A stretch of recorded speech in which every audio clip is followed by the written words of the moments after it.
소설이면 이야기만 계속 풀어나가지 왜 자꾸 막 고래 얘기했다가 뭐 포경업이 어쩌고 저쩌고 막 그게 이제 입맛에 맞지 않았던 모양입니다. 그래서 이분이 모비딕을 처음 출판을 했을 때는 오히려 이것 때문에 빚을 떠안게 돼요. 네, 그때는 이제 인쇄 같은 것도 아마 다 자기 돈으로 했던 모양이에요. 그래서 아마 이 사람의 장편 소설은 이 모비딕이 마지막이었던 걸로 알고 있고요. 근데 이분이 모비딕 외에도 필경사 바트비라는 단편 소설 작품이 있거든요. 그것도 아마 세계적으로 굉장히 유명한 이제 작품이라 알고 있습니다. 저도 읽어보진 않았지만 아마 단편 소설 중에서는 최고라 이제 평가받는 작품이 이분이 쓰신 그 필경사 바틀비라는 작품이라고 합니다.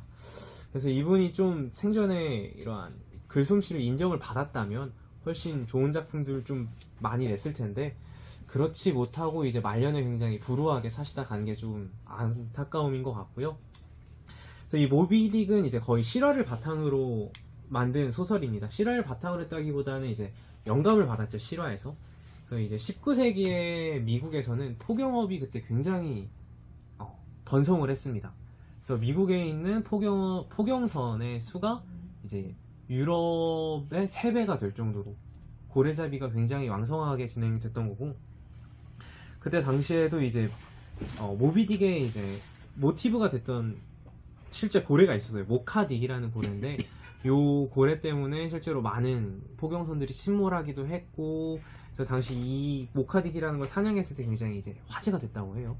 그래서 이 모비딕의 결정적인 모티브가 됐던 거는 이제 포경선 SXO의 놀랍고도 비참한 침몰기라는 책인데요. 이것도 이제 실화를 바탕으로 쓴 책입니다. 이제 1등항해사 오원이라는 사람이 자기가 이제 포경선을 타고 나갔다가 고래에게 공격을 당해서 침몰된 배에서 이제 육지로 다시 돌아오는 내용의 책인데요. 그 안에 보면 이제 되게 이제 비참한 내용들이 많았다고 해요. 살아야 되니까 이제 동료들 좀 이제 인육을 먹기도 하고 뭐 그런 내용들이 있는 책이었는데, 이제 그 책을 읽고 허먼 멜빌이 이거다 영감을 받아서 모비딕이라는 이제 걸작을 낳게 됩니다. 네, 그래서 작가 소개는 이 정도로 하고요. 그래서 저희가 나름대로 고래가 등장하는 책을 보니까 좀 더 이제 책을 입체적으로 느끼기 위해서 고래와 관련된 영상을 하나 잠시 보여드리도록 할게요. 제가 이걸 보고 느낀 건데 고래는 진짜 일반 동물이라기보다는 영물인 것 같아요. 정말로 한번 보시면 알 겁니다. 소설이면 이야기만 계속 풀어나가지 왜 자꾸 막 고래 얘기했다가 뭐 포경업이 어쩌고 저쩌고 막 그게 이제 입맛에 맞지 않았던 모양입니다. 그래서 이분이 모비딕을 처음 출판을 했을 때는 오히려 이것 때문에 빚을 떠안게 돼요. 네, 그때는 이제 인쇄 같은 것도 아마 다 자기 돈으로 했던 모양이에요. 그래서 아마 이 사람의 장편 소설은 이 모비딕이 마지막이었던 걸로 알고 있고요. 근데 이분이 모비딕 외에도 필경사 바트비라는 단편 소설 작품이 있거든요. 그것도 아마 세계적으로 굉장히 유명한 이제 작품이라 알고 있습니다. 저도 읽어보진 않았지만 아마 단편 소설 중에서는 최고라 이제 평가받는 작품이 이분이 쓰신 그 필경사 바틀비라는 작품이라고 합니다. 그래서 이분이 좀 생전에 이러한 글솜씨를 인정을 받았다면 훨씬 좋은 작품들을 좀 많이 냈을 텐데 그렇지 못하고 이제 말년에 굉장히 불우하게 사시다 가는 게 좀 안타까움인 것 같고요. 그래서 이 모비딕은 이제 거의 실화를 바탕으로 만든 소설입니다. 실화를 바탕으로 했다기보다는 이제 영감을 받았죠, 실화에서. 그래서 이제 19세기의 미국에서는 포경업이 그때 굉장히 번성을 했습니다. 그래서 미국에 있는 포경선의 수가 이제 유럽의 3배가 될 정도로 고래잡이가 굉장히 왕성하게 진행됐던 거고, 그때 당시에도 이제 모비딕의 이제 모티브가 됐던 실제 고래가 있었어요. 모카딕이라는 고래인데 요 고래 때문에 실제로 많은 포경선들이 침몰하기도 했고, 그래서 당시 이 모카딕이라는 걸 사냥했을 때 굉장히 이제 화제가 됐다고 해요. 그래서 이 모비딕의 결정적인 모티브가 됐던 거는 이제 포경선 SXO의 놀랍고도 비참한 침몰기라는 책인데요. 이것도 이제 실화를 바탕으로 쓴 책입니다. 이제 1등항해사 오원이라는 사람이 자기가 이제 포경선을 타고 나갔다가 고래에게 공격을 당해서 침몰된 배에서 이제 육지로 다시 돌아오는 내용의 책인데요.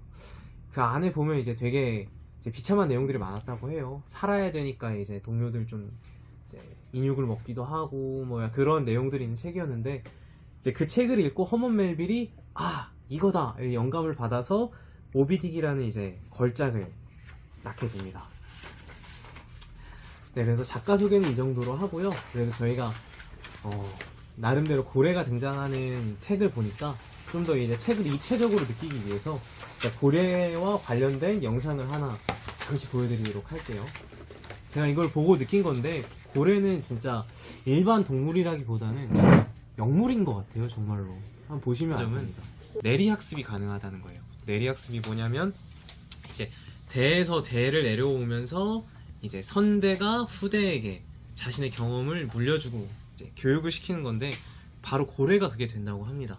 물론 이제 거의 모든 동물들이 어미가 이제 자식을 가리키기는 하는데, 그거를 이제 인간이 하는 내리학습이라고 보기는 어려운 게, 보통은 이제 본인이 태어났을 때부터 유전자에 새겨진 그런 본능을 깨워주는 정도의 학습을 하는데요.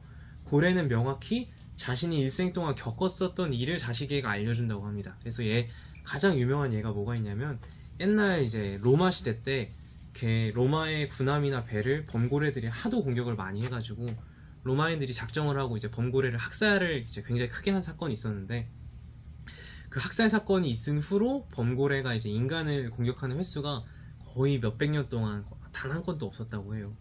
그러니까 그게 이제 그 친구들의 뇌리에 각인이 됐고, 그걸 새끼 애들까지 전파를 했던 거죠.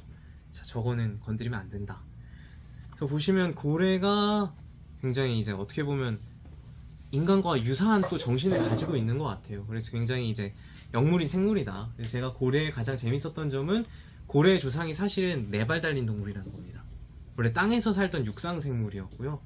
그게 이제 역진화라고 하는데, 바다에서 왔다가 다시 바다로 돌아간 케이스가 이제 바로 고래고, 그래서 아직도 고래가 이제 포유류로 남아 있는 거라고 합니다. 조상이 원래 육지 생물이었기 때문에.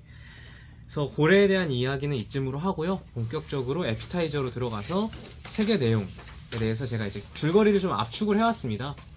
아무래도 소설이다 보니까 줄거리 자체를 뭐 점프하고 갈 수는 없고 해가지고요. 줄거리를 제가 이제 간략하게 처음부터 끝까지 제가 한번 쑥 스토리텔링을 해보도록 하겠습니다. 이제 상상을 해보시면서 들으면 돼요. 네, 여기 우울해 보이는 한 남자가 있습니다. 먼지 날리는 주머니처럼 그는 마음도 텅 비어 있었죠. 모태는 그의 흥미를 끄는 것이 없었습니다. 그는 생각했어요. 바다로 나가 세계를 둘러보자고. 이것은 그가 막힌 혈액을 순환하게 할 때 종종 쓰는 방법이었습니다. 관을 파는 가게 앞에서 발걸음이 멈춰질 때, 장례식의 행렬의 맨 끝을 서성이게 될 때, 이것이 그에게는 총알과 권총 대신이었습니다. 그러니까 아무래도 이 친구가 너무 우울해가지고 죽고 싶었던 모양이에요. 왜냐하면 이 이슈메일이라는 남자는 허먼 멜빌을 이제 많이 투영을 한 캐릭터이기 때문에, 멜빌이 이제 막 공황으로 일자리도 잃고 안 하던 막 백일도 하고, 그러니까 얼마나 더 우울했겠습니까? 그래서 그러한 우울한 기분을 그대로 아는 캐릭터 같습니다. 그래서 그러한 그의 이름은 이슈메일입니다. 바로 이 모비딕의 주인공인데요. 그는 낡은 셔츠 이제 2장을 여행 가방에 넣고 바다로 떠날 준비를 합니다. 그래서 그가 원래 있던 맨해튼을 떠나가지고 이제 낸터컷이라는 포경업이 굉장히 발달한 도시로 가가지고 배를 타기 위해서 그 이제 경유지인 이제 뉴 베드퍼드로 갑니다. 근데 이제 뉴 베드퍼드로 가서 이제 하나 문제가 있었는데요. 이제 뉴 베드퍼드에서 소형 전기선을 타야 낸터컷으로 갈 수 있는데, 문제는 그 이제 배편이 끊겨버린 거예요. 그래서 이슈메일이라는 사람은 꼼짝없이 이 뉴 베드퍼드에서 다음 주 월요일 날까지 묵어야 되는 신세가 됩니다. 묵어야 되면 당연히 이제 묵을 곳을 잡아야겠죠. 당시에는 여관. 근데 문제는 이 뉴 베드퍼드라는 곳이 너무나 황량했던 도시라는 거예요. 그래서 이 작가는 당시에 이 황량한 뉴 베드퍼드의 모습을 어떻게 묘사를 하냐면요. 그 이슈메일이라는 남자가 거리를 뚜벅 걷는데 옆에 막 집들이 있어요. 근데 저게 도대체 집인지 아니면 뭐 회색 반죽으로 만든 덩어리인지 모를 만큼 너무 황량했고요. 그렇기 때문에 이 집들에서 새어나오는 불빛들이 마치 무덤을 밝히는 양초 같았다고 합니다. 그래서 이 이슈메일이라는 주인공은 교차 작살, 황새치 여인숙을 지나가지고 저기 멀리서 흔들리는 간판을 하나 봅니다. 간판에는 물보라를 뿜는 고래가 그려져 있었는데요. 그 여관의 이름은 물보라 여인숙 피터 코핀이었습니다. 그래서 이슈메일은 오늘 하루는 거기서 묵어야겠다 이제 결정을 하고 여관 문을 열고 들어가는데요. 또 여관이 기가 막힙니다. 여관 자체도 이제 이 우울한 도시를 닮아가지고 막 건물은 낡았지, 천장은 막 낮아가지고 당장 무너질 것 같지, 내부는 또 막 남자들만 버글버글하고 막 어두워요. 해가지고 이제 이슈메일이라는 친구는 굉장히 당황했을 것 같아요. 나는 이제 이런 문화를 겪어본 적이 적은데 갑자기 막 이 낯선 곳에 와가지고 뭐 다 무서운 아저씨들밖에 없고 막 건물 부서질 것 같고 이런데 왔는데 또 여관 주인이 있는 카운터가 기가 막힙니다. 이게 고래의 턱뼈를 깎아가지고 만든 이제 카운터에 앉아 있었는데요. 그래서 이제 이슈메일이 막 쭈뼛쭈뼛 거리면서 주인에게 가서 물어봅니다. 오늘 이제 뭐 방 하나 있나요? 했더니 주인이 이제 이슈메일을 쓱 보고 딱 보기에도 뜨내기죠. 그래서 한번 씩 웃고 오늘 우리는 방이 없다. 지금은 방이 꽉 차서 없고 다만 너가 방을 같이 쓸 수 있는 사람이 있는데 아주 점잖은 작살잡이다. 뭐 너만 괜찮으면 뭐 거기 방 같이 써라 라고 말을 하는데 뭐 이슈메일은 느낌이 쎄하죠. 자기는 작살잡이라는 사람을 본 적도 없고 이 주인이 웃는 거 보니까 뭔가 막 감추고 있는 게 있어요. 그래가지고 느낌이 쎄한데 주인한테 그러면 그 작살잡이라는 사람이 도대체 누구요? 라고 물어보니까 주인이 말하기를 오늘은 그의 머리가 잘 팔리지 않아서 늦어지는 모양이야 라고 말을 합니다. 그래서 이슈메일이는 여기서부터 불안합니다. 내가 잠은 자야 되겠으니까 방은 들어가야 되는데 나랑 같이 잘 작살잡이가 뭐 머리를 파는 사람이에요. 이 도대체 무슨 소리지? 이 사람은 이슈메일은 불안해서 잘 수가 없는 거죠. 그래서 결국에 방은 가지만 실눈을 뜨고 내가 이 작살잡이라는 사람이 도대체 누군지 확인을 하고 자야겠다. 내가 그냥 여기서 눈 감고 잤다가는 내 머리가 달아날지도 모르겠다 싶어서 실눈을 뜨고 기다립니다. 그래서 이슈메일이 이제 오는 잠을 참으면서 실눈을 뜨면서 이제 기다리고 있는데 저기 여관 복도에서부터 걸어온 소리가 들리는 거죠.